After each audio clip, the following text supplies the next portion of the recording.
Hey everybody, and welcome back to some more Shadowverse. It's been a while. I think today we're probably going to be doing some ranked because, well, I think I did 2 arenas in a row, and while I do tend to prefer arena style, I suppose arena style play in games like this a little bit more, I think it's, good to keep a balance, especially in free-to-play games, of getting everything that everything the game has to offer out of it. So a lot has happened since I've been away. I haven't been recording. Like I mentioned in that update video, I've been in Japan. While I was gone, Rise of Bahamut dropped. I, well, have it on my phone, so I ended up playing the game a little bit in Japan while I was there. Made, well, actually, a Japanese friend who also plays. But, there's been a lot of changes to the game since I last played, changes to the arena, and importantly, that means changes to really the one viable deck I have right now. So I guess I'm going to go over a little bit of that now. I didn't really do too much of a deck tech on this before before Rise of Bahamut, but I think it's worth going over a little bit of what I'm looking to do with the deck as it is now. So the original idea for the deck was to, it was to refill my hand and flood the board. One of the things that I never really liked about the Swordcraft style of play, especially before Rise of Bahamut, was the extremely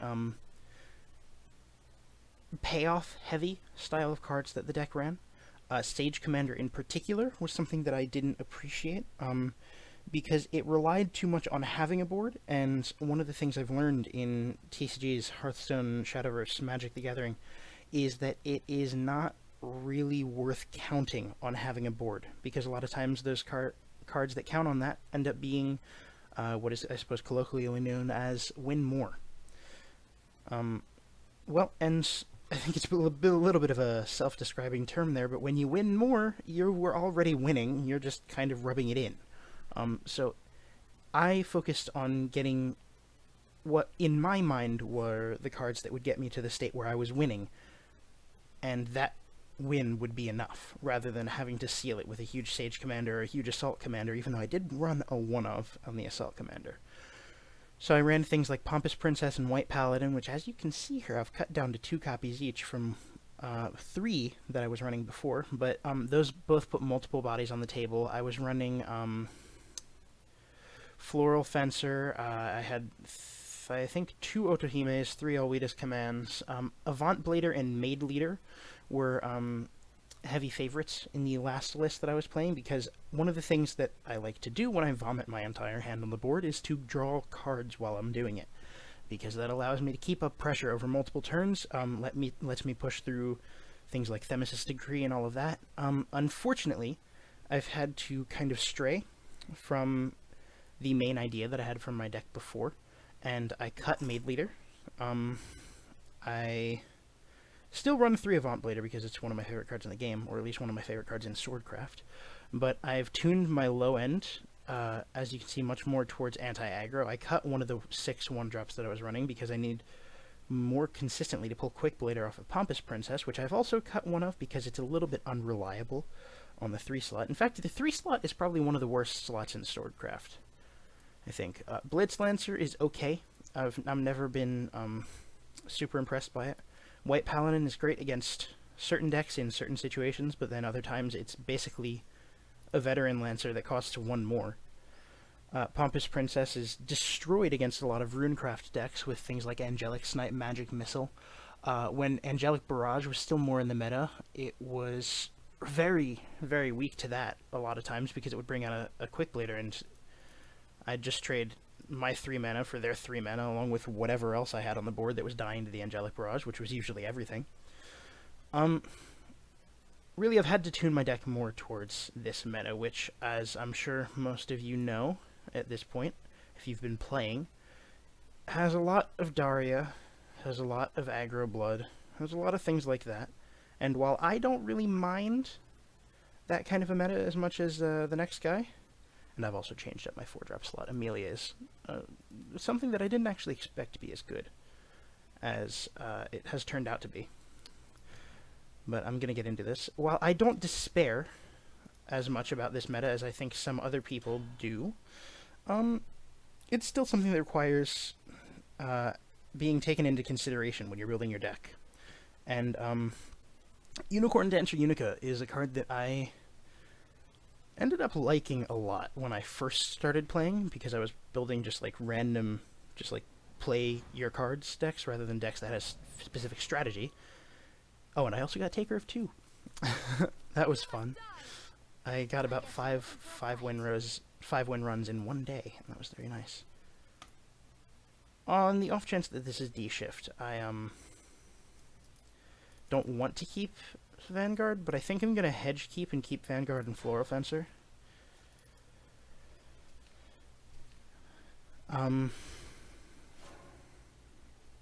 Unicorn Dancer Unica was one of the cards that I liked from the early days. Insight could be either, because it was just a 2/2 body for 2, which is it's a classic stat line in basically every card game, and it had an upside. And it had an upside not only that was probably D-Shift, although Daria does run... Oh, good draw. Daria does run some magic missiles, at least the version of it that I built runs some magic missiles. It's an upside that encourages your opponent to remove it. While it's not as guaranteed as Veteran Lancer, looks like it is Daria, which they're running the more heavily teched version with Kaleidoscopic Glows. Magic missiles. This might have Summon Ice form in it, which is something that I only recently started seeing in the last like 3 days or so. Well, it's not as guaranteed of a you will trade as a Veteran Lancer. It's still something that is very valuable in the early game to encourage your opponent to be trading into your minions, because Unicorn Dancer and Veteran Lancer are both great against 1-drops, which is a consideration that needs to be made against aggro blood right now. Clark, normally, you know, some people, when they see that, they get unhappy, tilted, whatever. I have a Floral Fencer in my hand. I'm fine. I'm gonna build a board. They can build a board. We'll have, I don't know, a lifting contest. Let's see which lifts more weight.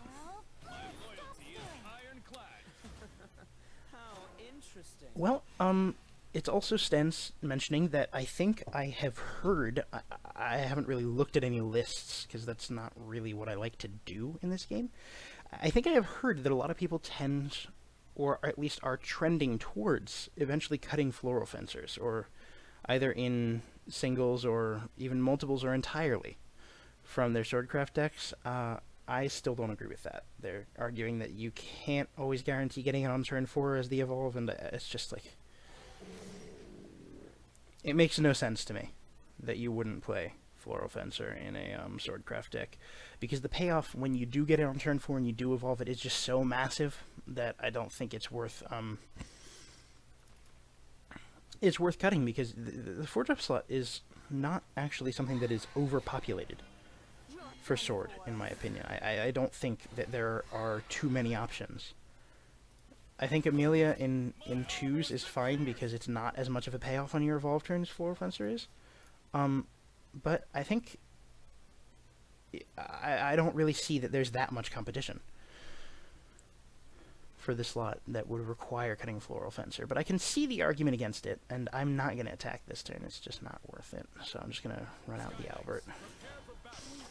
I could evolve and trade into the Ogler, but I don't like it. It leaves me with a 5/2 into 1/1 and clears his board, but I'm not afraid of 5 face damage right now. It may be wrong of me to feel that way, but...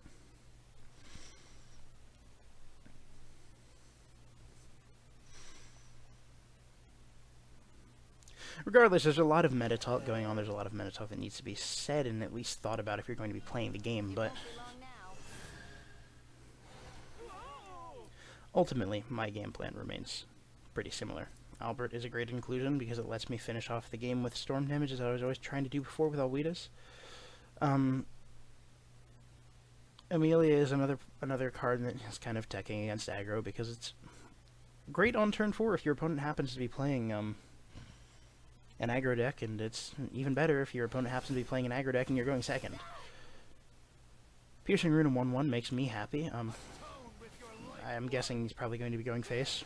And yep, there's the Daria. But that's okay. I have Amelia into 0-cost Gelt into Centaur Vanguard with an Evolve next turn. This is not as bad as it could be.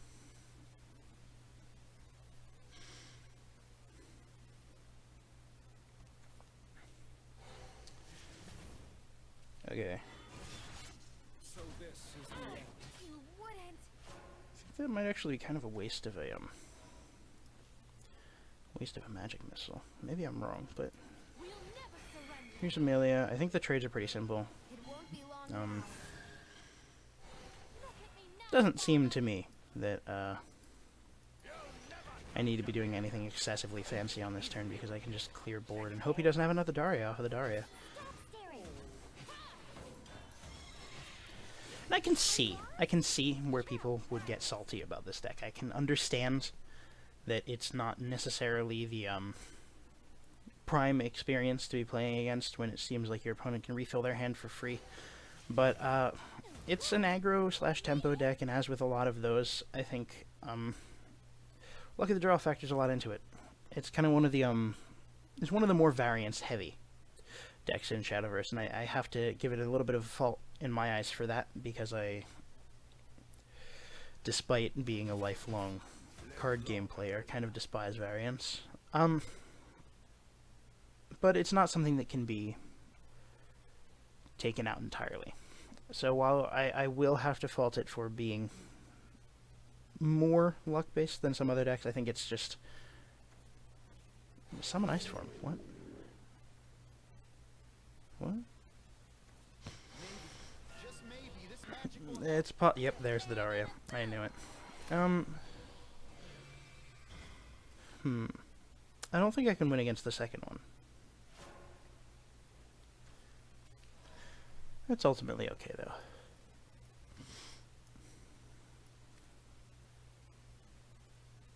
I think I White Paladin to taunt up here. It all ends here. I'll cut all the And just fill my board with the minions that I need to.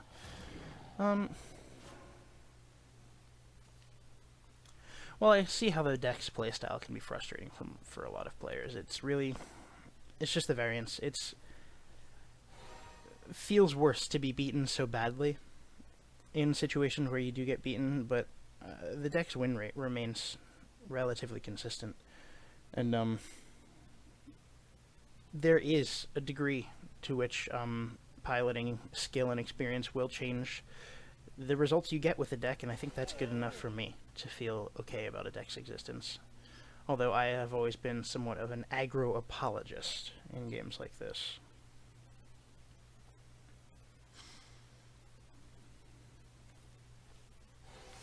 Four-cost piercing, huh? Really wants that White Paladin dead, and really wants his Daria at high health. I can understand it, but I don't necessarily agree.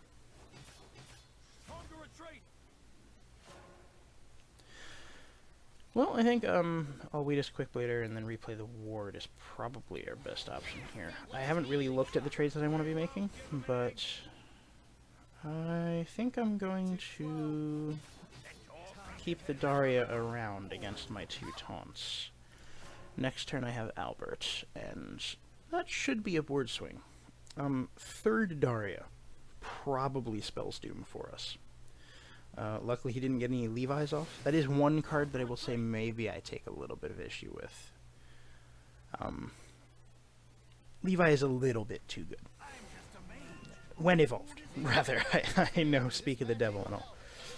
But when he's evolved, I think he might be a little bit too good.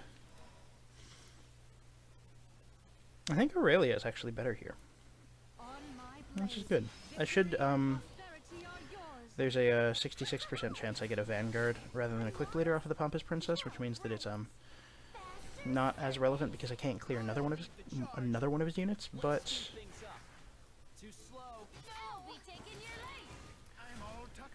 still worth playing to fill my board. Daria Rune doesn't really clear things in the same way that a Seraph deck might. And I think I've stabilized, and I have an Albert coming down next turn, unless I draw something, maybe an Avant Blader. And I think it's gonna be a good time. I think I may have stabilized against the aggro deck or tempo deck, and I think that's all I really needed to do as Sword here. He's blanking a lot unless he top decks his third Daria. I think I'm pretty safe. And even if he does, I've actually probably going to my face, yeah. Even if he does, I've beaten this deck in situations before where I actually literally just kill every card in their deck. And checking for lethal, 8, 10, 16, and we have lethal.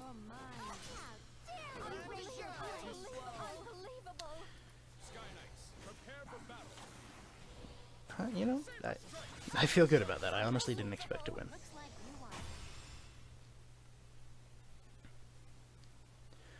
So apparently, with the expansion, Sword is no longer top dog in High Masters, and the win rates are just shaking out and all of that. But I, in addition to having the most experience with Swordcraft here, well, I enjoy the playstyle of the deck, so I'm determined to make it work in one way or another. That doesn't mean I will be sticking entirely to it as I climb. I think I do want to be playing some other decks at some point. But, it's a fun playstyle for me, so I think it's good to have a deck that I feel is up-to-date and competitive against the current meta, and playing and trying to... I think pitch Centaur Vanguard, because I already have a turn 2. Playing and trying to make sure that I can keep the deck relevant is worth doing.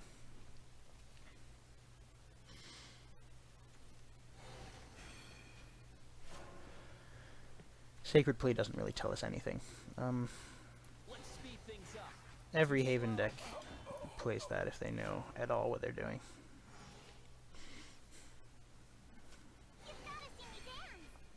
Alright, there's his Unica. So he'll take the free trade presumably, and I'll be forced to Quick Blader in likely next turn unless he does something else, but Sledgehammer Exorcist.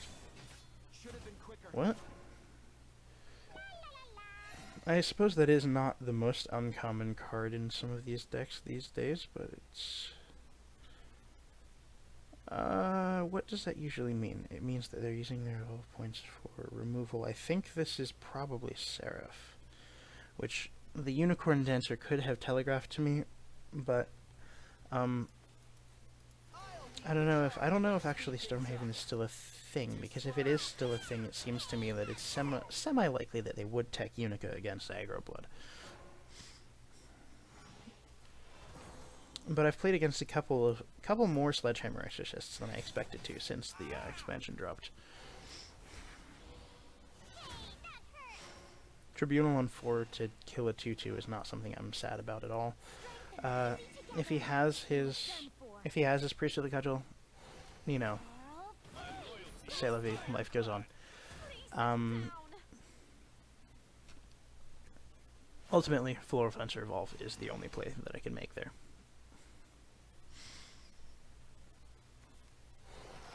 Ancient Lion Spirit, really?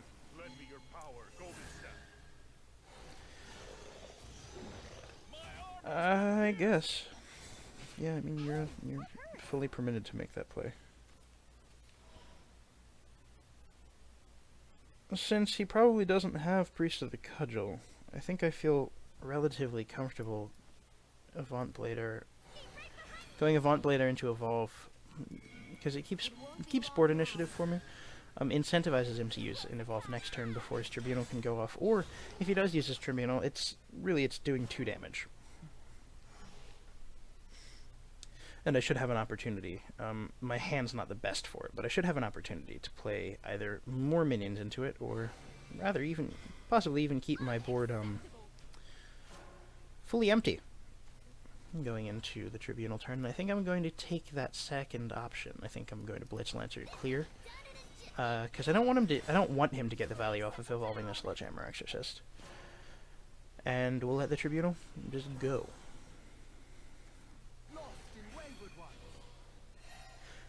I am not, despite possible appearances, however, in a very good spot, though, because I'm pretty sure there's a decent chance that Seraph will just be dropping this upcoming turn. On my blade. And you know, that's okay. If we get Seraphed on 8 and then killed on 9, that's okay. Sometimes it just happens. You know, sometimes they don't have it too, and then you win. I think that's the power of the Swordcraft deck, is that it preys on draws that are less than spectacular from an opponent. Clearly playing the Seraph there, Seraph. God, I always do that. Clearly playing the Seraph there telegraphs that he's got something. But, at this point, he either has the cooldown reducers or he doesn't.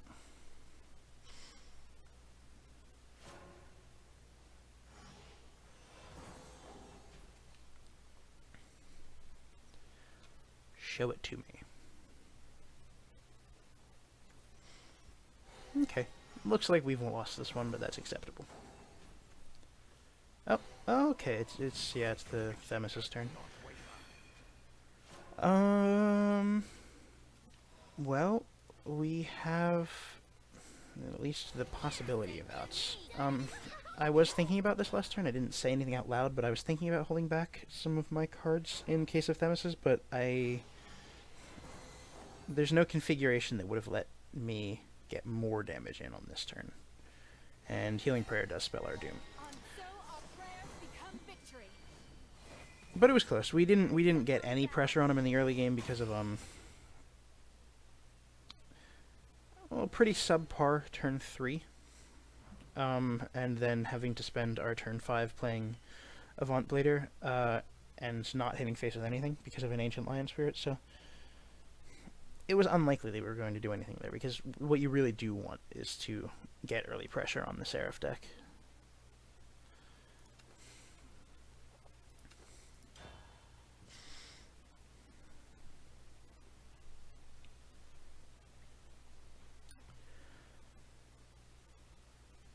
One of the things that I've noticed, though, is that talking through games and talking through plays helps me to stay less, I suppose you could say, salty, to use common parlance of the day.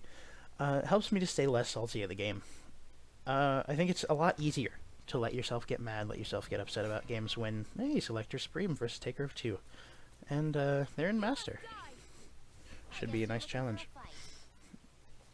I think it's easier when you're alone, or in this case not talking, to let yourself get mad at a game that isn't providing any feedback, because it's really, it's just the system that's telling you that you've lost, and you haven't really been putting anything out into it. I suppose that's not really the best way to phrase it, but it helps a lot with me to either narrate my plays, even when I'm not making anything for YouTube, but it helps for me to stay positive. Earthright, rather. Interesting. To stay positive, to narrate my thoughts, and think about what my opponent could possibly be doing. Because even though it doesn't generally change the plays that I would make to talk them through before I do them, really it helps me deal with with the bad results, with the unfortunate RNG. And I think that's really valuable.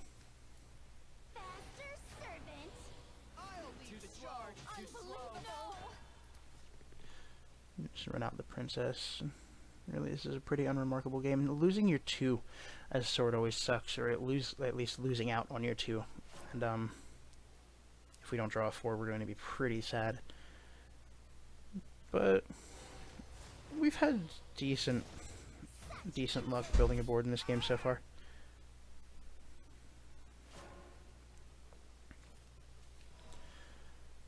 White Paladin is acceptable, if not necessarily optimal. If he has Remy, we're probably not in a very good spot. But, you know, sometimes they don't have it. Okay, Levi, that's fine too. Rune does have some incredibly premium followers for evolutions, and playing the kind of Earthright deck makes it a scary beast to go against.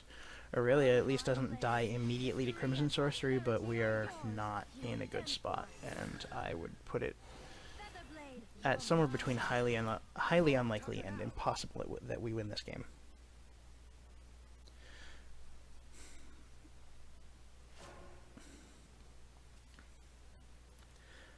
And, well, I'm still kind of getting back into the swing of things since I got back.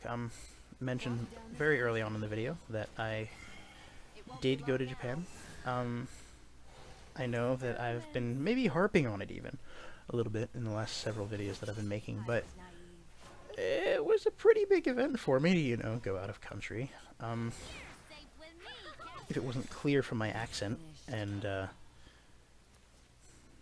well, the way I speak that I'm from the United States, I should suppose make that clear now. I am from the United States, so Japan is a 14-hour flight basically across the world from me, which means that it is a Floral Fencer is not going to get the job done here.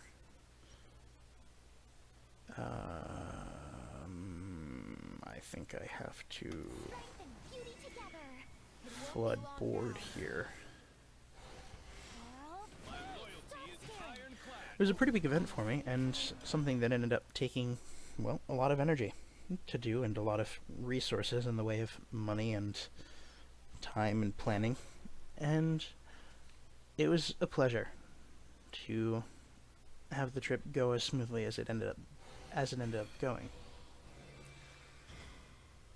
Banishment luckily doesn't summon anything from the Professor, but the Crimson Sorcery is going to. And unless we draw an Avant Blader this turn, we lose.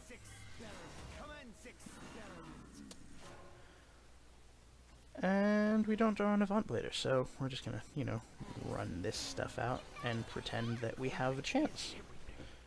But that's okay.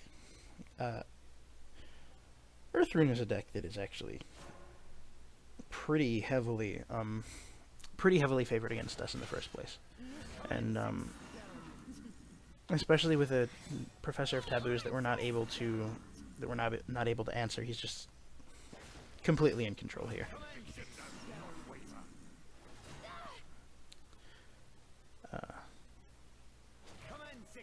Realistically, he should not have traded with that last zombie, because it would have filled his board and gotten 2 extra damage in, but that's fine, because this game is over. There's nothing I can do at this point.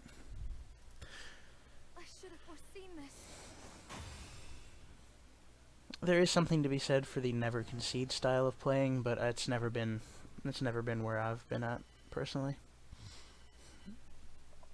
It doesn't make sense not to concede. I think it's just another avenue to get upset. But so, like I was saying, I'm still kind of getting on my feet since I got back from Japan. Jet lag didn't really affect me. It doesn't tend to affect me that much in other flights that I've taken in the past that have taken me across time zones. But I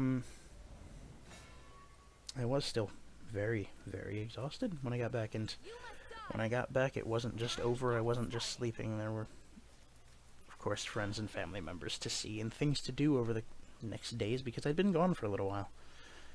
And that's the way that people tend to order their life. When someone leaves or comes back, there are celebrations. So I'm kind of just stabilizing now. This is the first recording I've been doing at all since I got back, and oh well, here's some of that aggro blood that I was talking about. Unica should hopefully prove an all-star. Hold on just a moment.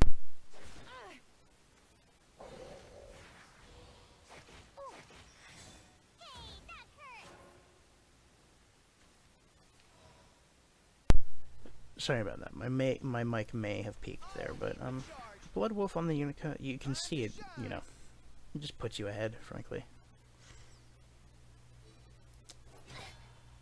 Unless we can get an actual trade onto the Wraith, I don't think it's worth doing 1 damage for 1 damage. It's just kind of useless and opens me up to, oof, Veight is not good. Melee is valuable. Unfortunately, he's guaranteed to get 2 clashes off of the Veight unless he gets face next turn, which it's possible that he will, but unlikely, unless he evolves Veight. Veight, I suppose? Yeah, Veight. And goes face for maximum aggro bloodage.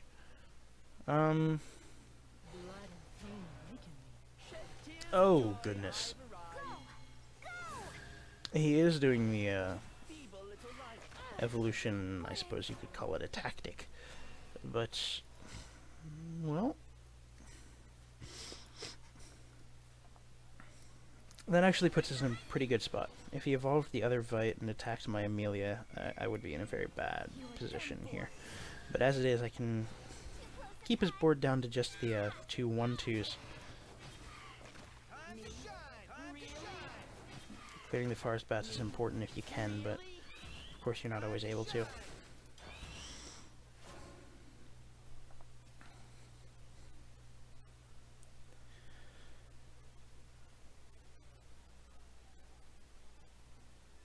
And, like I was mentioning, since I am still getting back on my feet, as I have reiterated so many times, because I keep losing my train of thought, it's going to take a little while for me to be able to get back into commentary about things that are just other than just the game.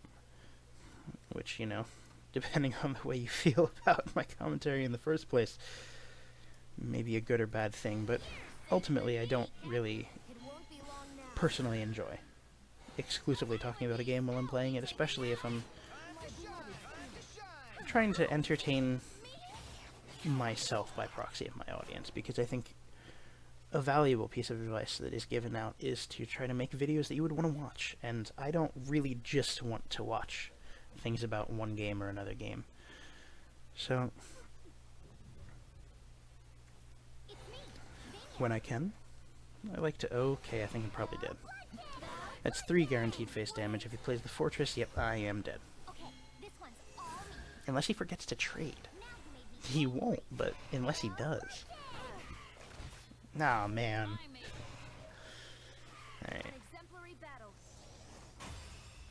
It's possible that eventually I'll be able to get back into what I was hoping to be doing before, which is talking about things that are other than just this game, but as it is, we've gone 1 in 3, which is a little bit of an unfortunate,